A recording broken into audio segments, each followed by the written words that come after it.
Oke, bismillahirrahmanirrahim. Assalamualaikum Benar-benar coba brief ya. warahmatullahi wabarakatuh. Halo semuanya. Selamat datang lagi nih di podcast kita, podcast inovasi digital.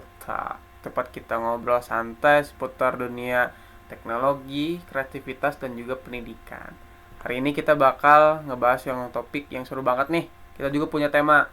Temanya itu design thinking, deep learning, dan kaitannya dengan literasi ICT di era digital. Oke, aku kenalin sebelumnya semuanya. Halo pendengar setia kita.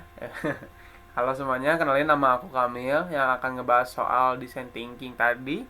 Dan juga ada teman-teman aku nih, ada Raffi dan juga Misbah. Halo semuanya, gimana kabarnya?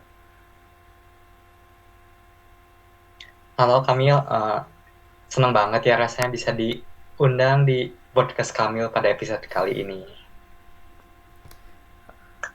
Oke, Ya, halo, ya, ya, halo juga saya juga Misbah, gimana kabarnya? sehat-sehat, alhamdulillah. Semangat nih, semangat banget nih. Kita bisa gabung di episode ini, kita akan bahas-bahas tentang teknologi dan juga tentunya tentang pendidikan ya. Oke, betul banget Misbah. Kita juga bakal ngebahas teknologi, pendidikan, dan tentunya seputar design thinking, deep learning, dan juga apa sih kaitannya dengan literasi ICT tadi yang sudah aku sebutin tentang temanya. Nah, oke. Aku mulai mulai dari awal dulu kali ya. Kita ngebahas tentang design thinking nih. Nah, jadi aku mulai ngejelasin aja deh kali ya langsung apa sih design thinking itu. Oke, jadi design thinking itu adalah pendekatan berpikir kreatif dan berpusat pada manusia nih teman-teman, atau human center, kayak untuk menyelesaikan masalah. Artinya kita berusaha memahami kebutuhan pengguna terlebih dahulu nih teman-teman.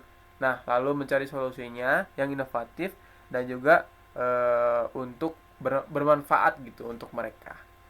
Biasanya nih teman-teman, kalian juga perlu tahu nih ada 5 tahapan atau 5 proses dari design thinking ini. Yang pertama itu ada memahami kebutuhan pengguna dulu, atau empatis, kayak gitulah istilahnya. Yang kedua tuh ada define atau menentukan inti masalahnya. Nah, yang ketiga itu ada ideate atau menghasilkan banyak ide.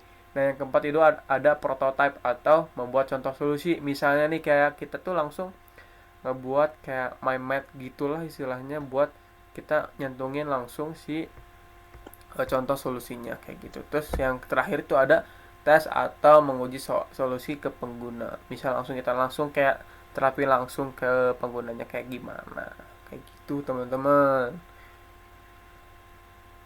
Waduh, menarik banget ya Kamil. Jadi intinya ini kita nggak asal buat produk gitu ya, tapi benar-benar memahami apa yang manusia butuhkan gitu. Betul banget.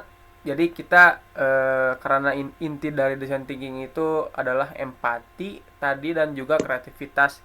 Dengan cara berpikir ini tuh kita bisa menciptakan solusi yang benar-benar relevan dan berguna bagi penggunanya.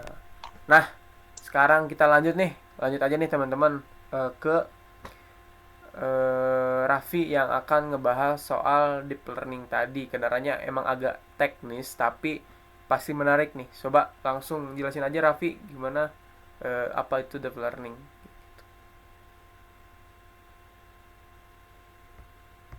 Oke, teman-teman semuanya, apa kabar? Jadi di sini aku bakal Baik. bahas soal deep learning ya teman-teman. Dan perlu kita ketahui juga bahwa deep learning ini memiliki dua konteks gitu. Jadi ada dalam konteks pembelajaran dan juga konteks dalam teknologi.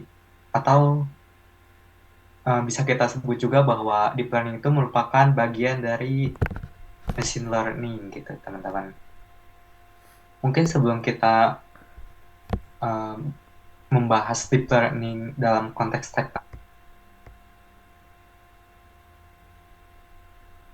teknologi, kita bahas dulu nih deep learning dalam konteks pembelajarannya, teman-teman.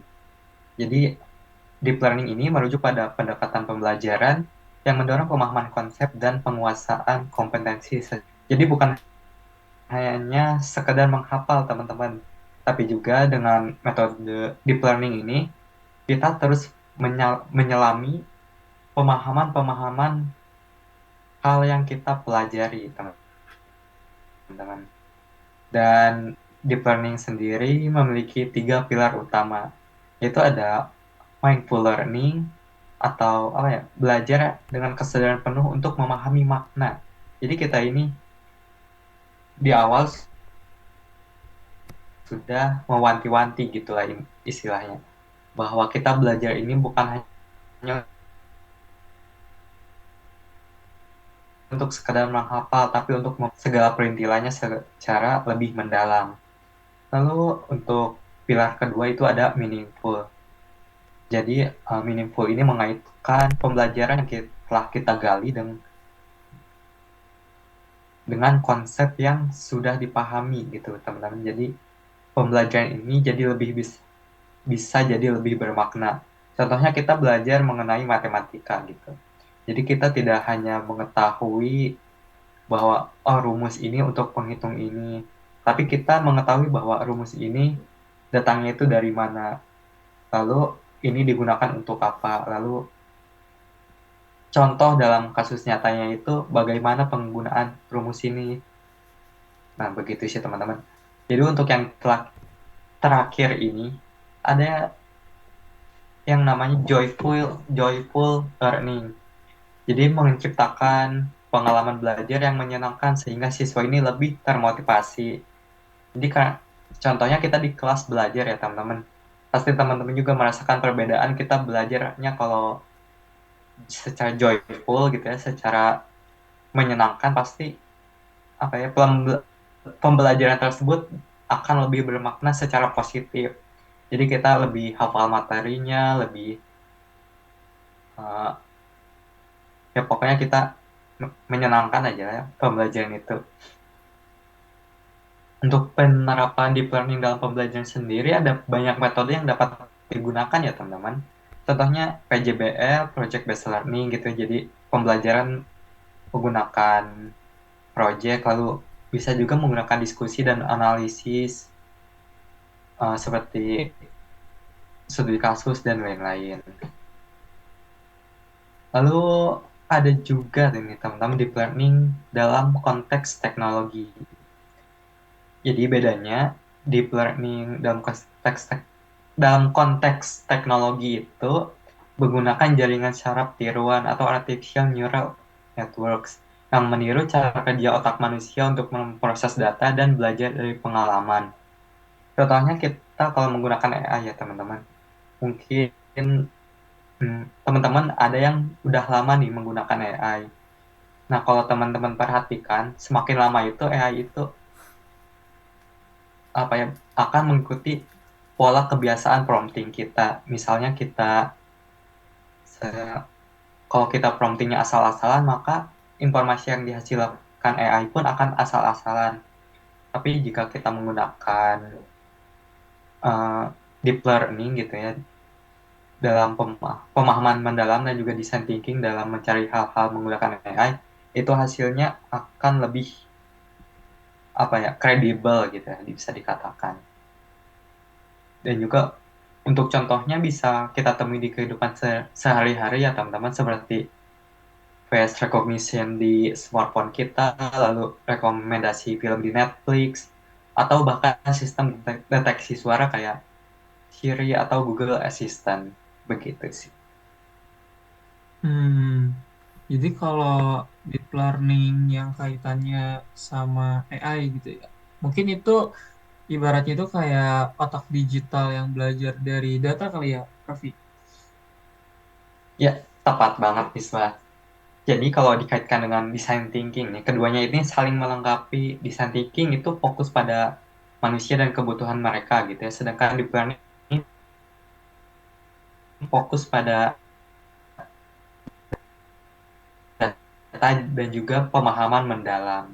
Begitu. Wah, jadi emang kombinasi antara empati sama teknologinya emang keren banget sih emang, betul. Oke, jadi sekarang kita bakal ke bagian terakhir nih teman-teman, yaitu tentang literasi ICT. Misbah nih, sering banget nih kita disebut juga di dunia pendidikan dan teknologi. Apa sih sebenarnya literasi ICT itu, Misbah? Coba dijelasin lebih jelasnya kayak gimana gitu. Oke Kamil. Jadi buat teman-teman semuanya, literasi ICT itu apa sih? Ataupun kita bisa sebutnya itu literasi TIK lah. Jadi sederhananya itu literasi terkait teknologi, informasi, dan komunikasi gitu. Jadi itu tuh kemampuan seseorang buat pertama mencari, memahami, menginterpretasikan, menyajikan hingga mengevaluasi informasi yang kita dapatkan dari teknologi. Dan tentunya komunikasi itu dilakukan secara efektif dan etis. Jadi bukan cuma sekedar pakai gadget, tapi juga paham nih cara nyari informasi yang valid, ngolah datanya, dan komunikasinya lah kita ngejelasin ke orangnya ataupun kita tuangkan dalam sebuah media gitu.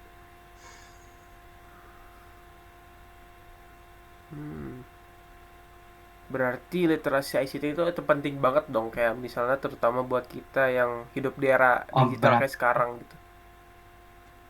Oke, kalau pertanyaan penting banget, wah tentu penting banget ya. Kenapa penting? Ya seperti ICT itu kayak fondasi utama lah gitu dalam tadi kan udah disebutin nih ada design thinking, juga ada deep learning gitu. Jadi tanpa kemampuan literasi yang baik tuh orang tuh mungkin bisa kesulitan nih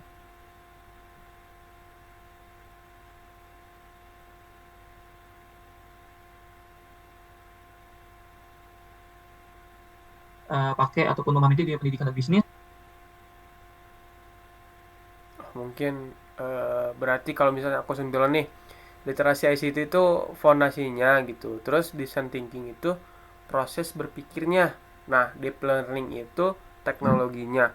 Tiga-tiganya emang saling terhubung dan juga nggak bisa dipisahin ya teman-teman. Ya, betul banget tuh. Jadi, kalau ketiganya dikombinasiin, kita tuh bisa menciptakan inovasi yang, ya tentunya nih, bukan hanya cerdas gitu ya, memang perlu cerdas, tetapi juga manusiawi. Karena kan dari tadi pun ada dalam design thinking pun ada empati nih, kita berempati dalam artian memahami lah gitu, ya, apa yang menjadi permasalahan. Dan juga tentunya tanggung jawab itu dalam menggunakan teknologi. Seperti itu.